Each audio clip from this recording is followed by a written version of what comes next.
Phone tapping కేసులో BRS అధినేత మాజీ సీఎం కేసీఆర్ విచారణ కొనసాగుతుంది. దాదాపు 3 గంటలుగా కేసీఆర్ను 15 మందితో కూడిన సిట్ అధికారులు విచారిస్తున్నారు.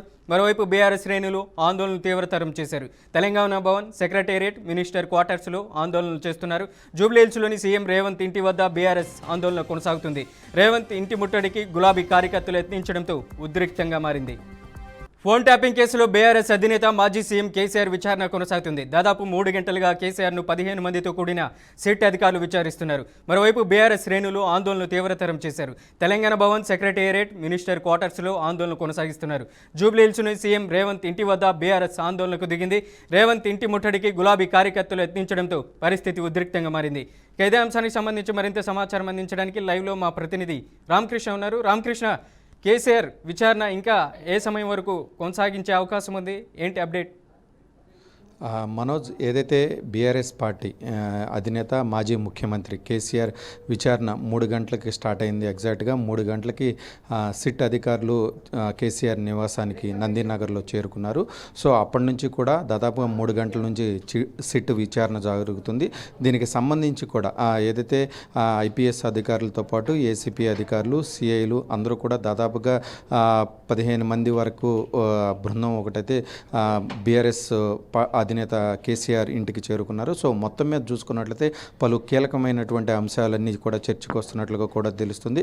ఏదైతే సిట్ దీనికి సంబంధించి కొన్ని కీలక క్వశ్చన్లు అయితే రెడీ చేసుకున్నారు. సో అవన్నీ కూడా ఏదైతే ఇప్పటి వరకు దాదాపుగా 600 పైగా దీనికి సంబంధించి కూడా వాంగ్మూలాలు సిట్టు సేకరించింది. అవన్నీ కూడా ఏదైతే సిట్టు ఏదైతే పెద్ద ఆయన అని కొన్ని పేర్లు వచ్చినాయి, కేసీఆర్ చేయమన్నాడు అని చెప్పేసి కొంతమంది ఏదైతే అప్పుడు ఎస్ఐబిలో పనిచేసినటువంటి ప్రణీత్రావు కావచ్చు, భుజంగరావు కావచ్చు, రాధాకృష్ణరావు టాస్క్ ఫోర్స్ అప్పుడు దీనికి ఉన్నప్పుడు రాధాకృష్ణరావు కావచ్చు. సో వీళ్ళంతా ఏదైతే అధికారులు కొంత కీలకంగా ఎస్ఐబి చీఫ్గా పనిచేసినటువంటి ప్రభాకర్ రావు, వీళ్ళంతా కూడా కొంతమంది కేసీఆర్ పేరు చెప్పినట్టుగా ఉంది. సో దానికి అనుగుణంగానే సిట్ అధికారులు క్వశ్చన్ అంతా కూడా ప్రిపేర్ చేసుకున్నారు. సో దానికి అనుగుణంగానే కేసీఆర్ సంబంధించి క్వశ్చన్లన్నీ కూడా అడుగుతున్నట్లుగా కూడా తెలుస్తుంది. సో మొత్తం మీద ఈ సిట్ ఎంక్వైరీ అనేది మాత్రం మరికొద్దిసేపు జరిగే అవకాశం ఉన్నట్లుగా కూడా తెలుస్తుంది. సో మొత్తం మీద పలు కీలకమైనటువంటి అంశాలు అన్నీ కూడా చర్చకు వస్తున్నాయి.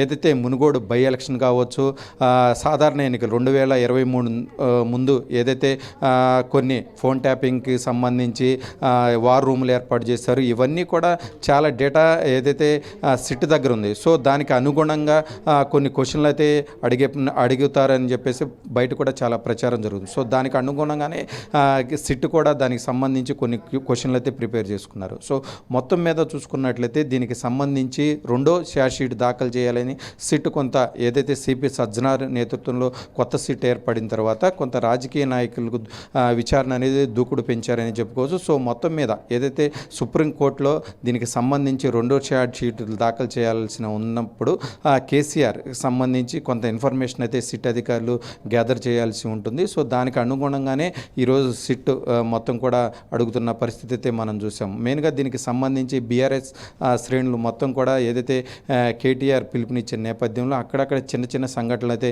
సీఎం రేవంత్ రెడ్డి కావచ్చు, మినిస్టర్ క్వార్టర్ ఇంటికి కావచ్చు, బీఆర్ఎస్ శ్రేణులు వెళ్ళిన పరిస్థితి ఉంది. అక్కడ పోలీసులు అడ్డగించే వాళ్ళని అక్కడే అరెస్ట్ చేయడం జరిగింది. సో మొత్తం మీద చూసుకున్నట్లయితే బీఆర్ఎస్ భవన్లో కొంత ఉద్రిక్త వాతావరణం అయితే కొద్దిసేపు అయితే చోటు చేసుకుంది. దాని తర్వాత పోలీసులు అదుపు చేసిన పరిస్థితి చూసాం. సో మొత్తం మీద ఏదైతే బీఆర్ఎస్ పార్టీ అధినేత మాజీ సీఎం ఇప్పటి వరకు సిట్ దీనికి ఫోన్ ట్యాపింగ్కి సంబంధించి ఎక్కడ కూడా విచారణ జరగలేదు. కొంత చర్చనీయాంశమైంది రాజకీయంగా. కొంత ఇంకోవైపు చూసుకున్నట్లయితే మున్సిపల్ ఎలక్షన్స్కి సంబంధించి కాంగ్రెస్ పార్టీ దీనికి సంబంధించి భారీ ఎత్తున ప్రచారం జరుగుతుంది.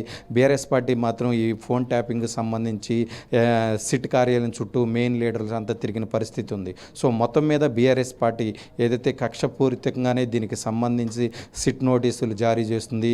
ఈ సిట్ నోటీసులు దాదాపుగా 2 సంవత్సరాలను దీన్ని సాగదీస్తున్నారు. ఇప్పటి వరకు ఒక కొలిక్కి రాలేదు అని చెప్పేసి బీఆర్ఎస్ పార్టీ శ్రేణులు అయితే చెప్పిన పరిస్థితి అయితే చూసాం. సో మొత్తం మీద సిట్ మాజీ ముఖ్యమంత్రి కేసీఆర్ మాత్రం సిట్ ఎంక్వైరీ అనేది కొంత 1 గంట వరకు జరిగే అవకాశం అయితే కనిపిస్తుంది. మనోజ్, రామకృష్ణ, అలాగే నందినగర్లో సీఎం కేసీఆర్ ఏదైతే విచారణకు ఎదుర్కొన్నారో అక్కడ విచారిస్తున్నారు. ఈ విచారణ పూర్తి కాగానే కేసీఆర్ మీడియాతో మాట్లాడేటువంటి అవకాశం ఏమైనా ఉందా?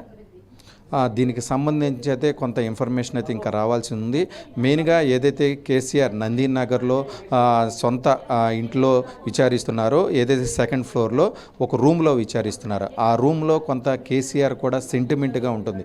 ఎందుకంటే అదే రూమ్లో ఉండి తెలంగాణ ఉద్యమంలో పలు కీలకమైన అంశాలు కూడా చర్చించారు. అదే రూమ్లో కొన్ని దీనికి సంబంధించి ముఖ్యమంత్రిగా అయిన తర్వాత కూడా కొన్ని డెసిషన్స్ తీసుకున్నారు. సో ఆ రూమ్ అనేది కేసీఆర్ సెంటిమెంటు. అలాంటి రూమ్లో కూర్చుని మళ్ళా సిట్ ఎంక్వైరీ చేస్తున్నారు అన్న టైంలో కొంత భావోద్వేగానికి కూడా లోనైనట్టుగా కొంత మీడియాకి సంబంధించి లీకులు కూడా వచ్చిన పరిస్థితి.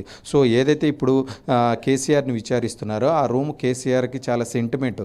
తెలంగాణ ఉద్యమంలో టైంలో కూడా కేసీఆర్ అక్కడే కూర్చొని ఉద్యమకాచరణ కావచ్చు, ముఖ్యమంత్రి అయిన తర్వాత కూడా పలు కీలకమైనటువంటి అంశాలు కావచ్చు, వాటన్నిటి గురించి కూడా అక్కడే కూర్చొని చర్చించారు. సో సిట్ కూడా ఈరోజు అదే రూమ్లో సిట్ ఎంక్వైరీ కూడా నడుస్తున్న నేపథ్యం అయితే చూసాము.